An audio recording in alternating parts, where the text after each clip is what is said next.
Fajur mai Fajur. How do you get now the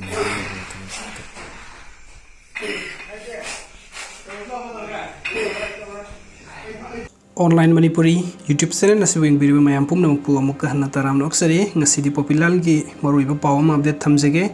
Handing over and taking over of charges to the newly appointed Manipuri Pradesh Youth Congress Committee President Shri Ningthoujam Popilal by the former President Manipuri MPYCCP Shri N.